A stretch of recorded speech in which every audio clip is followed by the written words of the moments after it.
Welcome in our next class.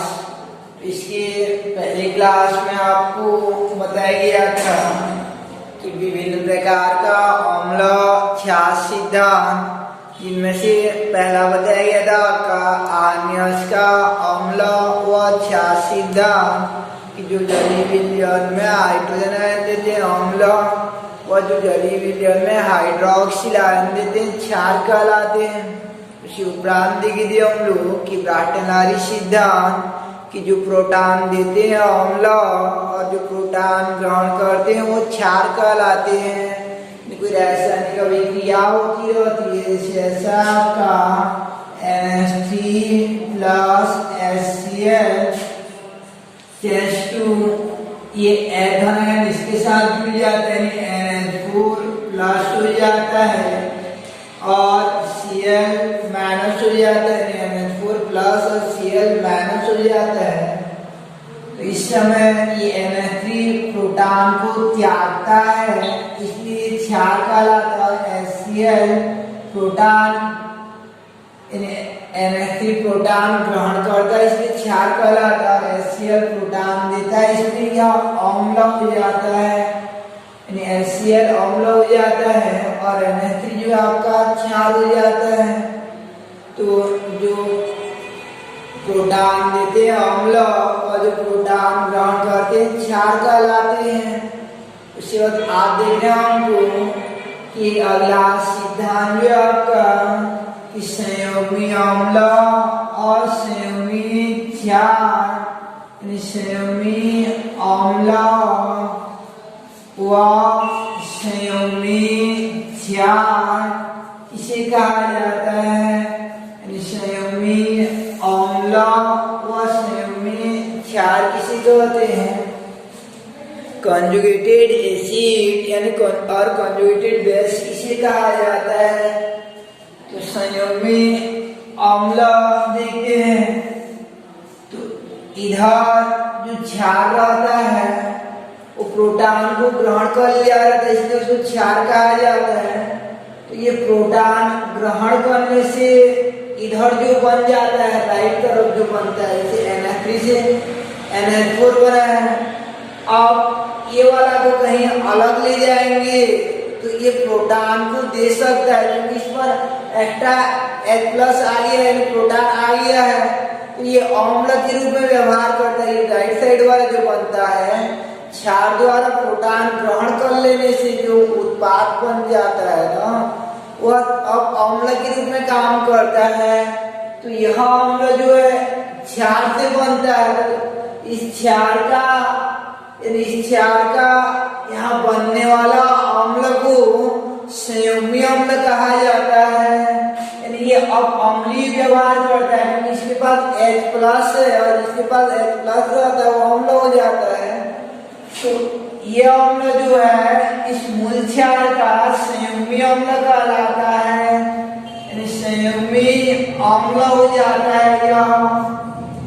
और Cl minus पर विचार करेंगे तो Cl माइनस जो है वह उसके पास H कमी है, तो वो बाहर किसी में जोड़ेंगे तो वहां पे वो ग्रहण कर सकता है, तो ये क्षार के रूप में काम करता है। तो ये क्षार जो है हमको मिला था ये मूल अम्ल से, तो इस अम्ल का इसको कहा जाता है जो बने होने वाला क्षार है, उस क्षार को संयुग्मी क्षार कहा जाता है।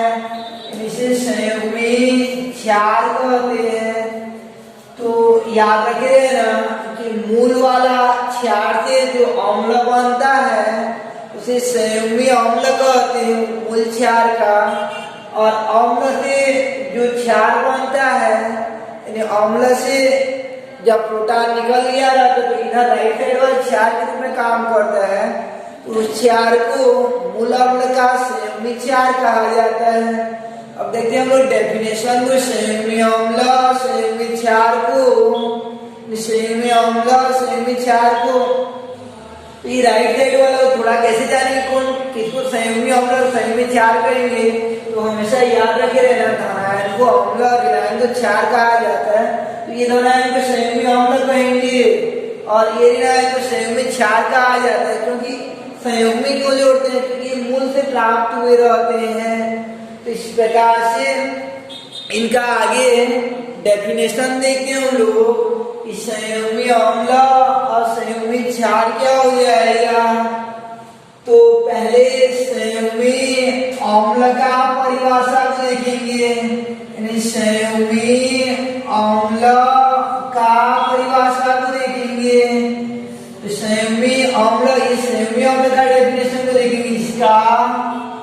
तो ये संयुग्मी अम्ल का डेफिनेशन देने के लिए याद रखिए ना, क्योंकि इसमें अम्ल शब्द आ चुका है, तो परिभाषा को क्षार से प्रारंभ करते हैं। परिभाषा को क्षार से प्रारंभ करते हैं, और क्षार को मैं आपका यहाँ पे Na3 जैसे था, तो क्षार द्वारा प्रोटॉन ग्रहण करने से, क्षार द्वारा, क्षार क्योंकि प्रोटॉन ग्रहण करता है, तो क्षार द्वारा प्रोटॉन ग्रहण करने से बना अम्ल उस क्षार का संयुग्मी अम्ल कहलाता है। क्षार द्वारा प्रोटॉन त्यागने से, तो क्षार द्वारा प्रोटॉन ग्रहण करने से बना अम्ल उस क्षार का संयुग्मी अम्ल कहलाता है। इस संयुग्मी अम्ल का डेफिनेशन देने के लिए आपको इस क्षार से प्रारंभ करना है। परिभाषा कहाँ से स्टार्ट करें, क्षार, और क्षार का क्या काम है, प्रोटॉन एक्सेप्ट करना यानी ग्रहण करना। तो इस प्रकार डेफिनेशन क्या हो जाएगा इसका कि क्षार द्वारा प्रोटॉन ग्रहण करने से बना अम्ल उस क्षार का संयुग्मी अम्ल कहलाता है। क्षार द्वारा प्रोटॉन ग्रहण करने से बना अम्ल उस क्षार का संयुग्मी अम्ल कहलाता है। अब दूसरा देखिए संयुग्मी क्षार का परिभाषा जो है, संयुग्मी क्षार का परिभाषा, तो संयुग्मी क्षार का डेफिनेशन, क्योंकि यहाँ पे हेडिंग में क्षार शब्द आ चुका है, तो डेफिनेशन को अम्ल से स्टार्ट करते हैं।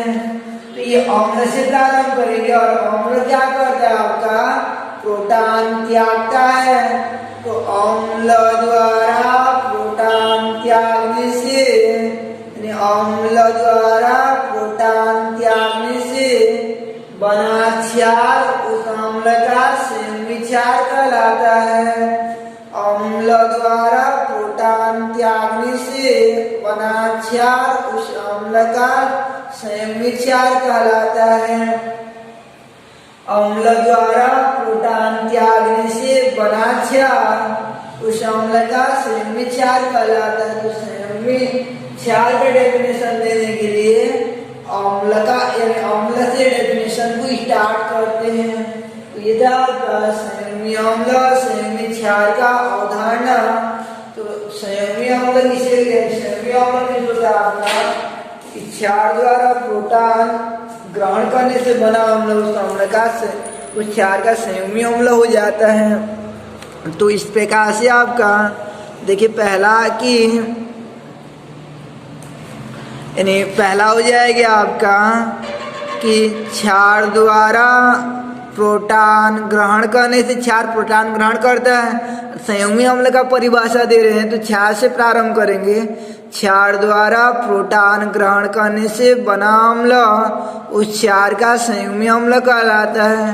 और संयुग्मी क्षार क्या हो जाएगा आपका कि अम्ल द्वारा प्रोटॉन त्यागने से बना क्षार उस अम्ल का संयुग्मी क्षार कहलाता है। अब जैसे एग्जाम्पल हो जाएगा आपका HCl का संयुग्मी क्षार जो है Cl- हो जाएगा, और NH3 का संयुग्मी अम्ल जो है NH4+ हो जाता है। तो ये था आपका संयुग्मी अम्ल और संयुग्मी क्षार का अवधारणा। अब क्वेश्चन आ जाता है, कोई एक तो दे दिया रहेगा आपको, और वहाँ से संयुग्मी अम्ल और संयुग्मी क्षार को पहचानने के लिए बोलता है। एक तो कुछ दे दिया रहेगा, एक तो क्षार दे दिया रहेगा या अम्ल दे दिया रहेगा, और उसका संयुग्मी अम्ल या क्षार बनाओ ऐसा क्वेश्चन कर दिया रहेगा। जैसे ऐसा बोला रहेगा आपको कि NH3 का संयुग्मी अम्ल खाली स्थान होगा बोला रहेगा संयुग्मी अम्ल क्या होगा बोला रहेगा। तो किसी का याद रखे रहना संयुग्मी अम्ल बनाते समय ना उसको धनायन में बदला जाता है, यानी अम्ल का अर्थ होता है धनायन।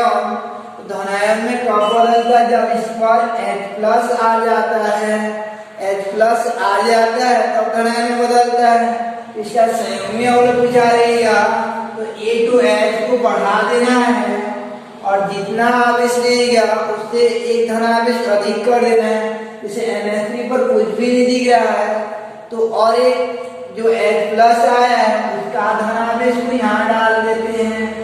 तो इस प्रकार NH3 का संयुग्मी अम्ल जो है आपका NH4+ हो जाएगा। और मान लीजिए ये क्वेश्चन क्या रहा था आपका NH3 का संयुग्मी क्षार क्या होगा बोला रहा था, तो संयुग्मी क्षार बोला रहेगा। तो संयुग्मी क्षार बनाने के लिए याद रखे रहना कि वहां से A2H को कम कर दिया जाता है, A2H को कम कर दिया जाता है। तो NH3 है तो ये क्या हो जाएगा आपका NH2 हो जाएगा। अब A2H को H+ के रूप में बाहर निकाल दिए हैं तो प्लस के रूप में बाहर निकाल देने पर इस पर माइनस चार्ज आ जाता है जो बचता है, तब जाकर दोनों का बीजगणितीय योग जो 0 आता है। जब धनायन निकल जाता है तो बचा वाला पर ऋणायन आ जाता है, ये याद रखे रहना है। और जब किसी पर यानी H+ को जोड़ देते तो उस पर धनावेश का मान बढ़ जाता है और H+ को निकाल देते हैं तो अगर मूल वाला उदासीन रहेगा तो उस पर ऋणावेश आ जाता है। अब जैसे ये क्वेश्चन क्या रहेगा आपको कि HSO4 हाइड्रोजन सल्फेट आयन का संयुग्मी अम्ल क्या होगा बोलता है, संयुग्मी अम्ल क्या होगा बोलता है। तो अम्ल का अर्थ होता है आपका यानी अम्ल का अर्थ होता है H को बढ़ाना। तो कितना तो H है यहाँ पे एक, तो और एक H बढ़ा देंगे तो ये हो जाएगा आपका H2SO4 हो जाता है। अब वहां पे प्लस माइनस कितना डालना पड़ेगा उसको थोड़ा विचार करना पड़ता है। तो H+ बढ़ाते हैं तो इस पर पहले से -1 था तो -1 से उसमें +1 जोड़ देंगे। ये H का +1 जोड़ा जा रहा है तो उस समय +1 जोड़ देंगे, कुल मिलाकर दोनों को जोड़ेंगे तो कितना हो जाएगा आपका 0 हो जाता है। इसलिए H2SO4 पर कोई भी धन ऋण नहीं लगेगा। तो HSO4 का संयुग्मी अम्ल क्या हो जाता है आपका H2SO4 हो जाता है। कितना आवेश आएगा कैसे जानते हैं कि ये मूल वाला पर कितना रहता है, उसको अगर अम्ल बना रहे हैं तो इसका आवेश को जोड़ेंगे और मान लीजिए क्षार बना रहे हैं तो इसका आवेश को घटा देंगे। तो ये HSO4 पर एक ऋण है तो इसका अम्लीय रूप बनाएंगे, संयुग्मी अम्ल बनाएंगे तो इसका आवेश को जोड़ देते हैं तो ये दोनों बराबर होकर कट जाएगा। इसलिए H2SO4 पर कोई भी आवेश नहीं आएगा। अब जैसे ये क्वेश्चन है आपका कि HSO4 का संयुग्मी क्षार बनाइए, का संयुग्मी क्षार बनाइए, ये क्वेश्चन आ जाता है। तो क्षार बनाइए बोला है तो वहां से एक तो H को निकाल देंगे क्योंकि क्षार जो प्रोटॉन त्यागता है, तो एक तो H को निकाल देंगे तो क्या बचेगा आपका SO4 बचेगा। अब ये H जो है धन के रूप में निकलता है तो इस पर कितना आवेश आएगा उसको डालते हैं हम लोग। पहले ऋण था और वहां से अब ये H को बाहर निकाल देंगे तो H+ के रूप में बाहर निकल जाएगा। तो इसमें और एक ऋण बढ़ जाता है, कितना हो जाएगा -2 हो जाएगा। यानी H+ को निकालते जाएंगे तो इस पर ऋणावेश बढ़ता जाता है और H को जोड़ते जाते हैं तो ऋणावेश का मान कम होता जाता है।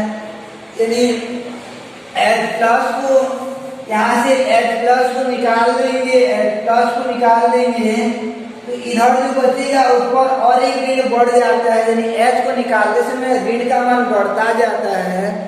अगर कुछ भी नहीं रहेगा तो ऋण 1 होगा और पहले से -1 रहेगा तो -2 में कन्वर्ट हो जाएगा। तो इस प्रकार ये संयुग्मी अम्ल संयुग्मी क्षार को बनाई जाती है। तो संयुग्मी अम्ल को बनाने का तरीका क्या रहता है आपका कि संयुग्मी अम्ल बनाते समय जो है H+ जोड़ा जाता है और संयुग्मी क्षार बनाते समय H+ को निकाली जाती है।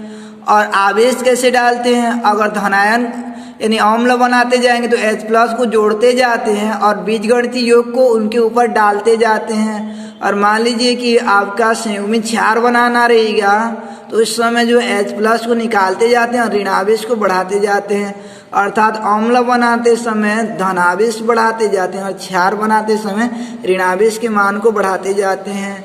तो आप जो है कुछ एग्जाम्पलों को ट्राई किए रहना, यानी संयुग्मी अम्ल संयुग्मी क्षार बनाए रहना। जैसे ये आपका कि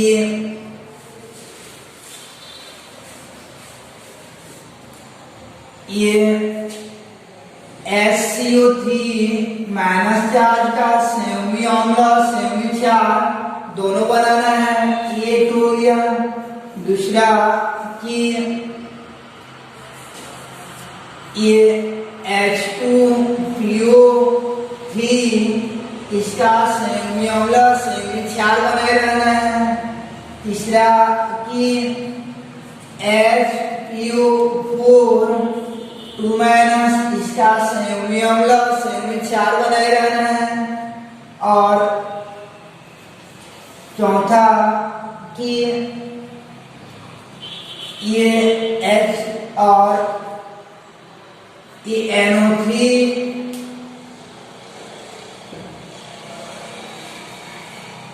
ये HCO3 H2PO3 और HPO2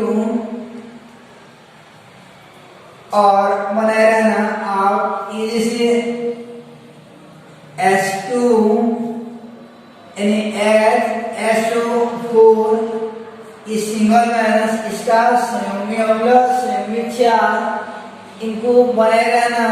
इनका संयुग्मी अम्ल क्या होगा और संयुग्मी क्षार क्या होगा इनको ट्राई किए रहना। ये मेन एग्जाम में और आपका कंपटीशन एग्जाम में बहुत ज्यादा आते हैं, यहाँ से रिलेटेड क्वेश्चन भी है। नेक्स्ट क्लास में देखेंगे हम लोग कि अम्ल क्षार संबंधित तीसरा अवधारणा वैज्ञानिक लुईस का अम्ल क्षार सिद्धांत।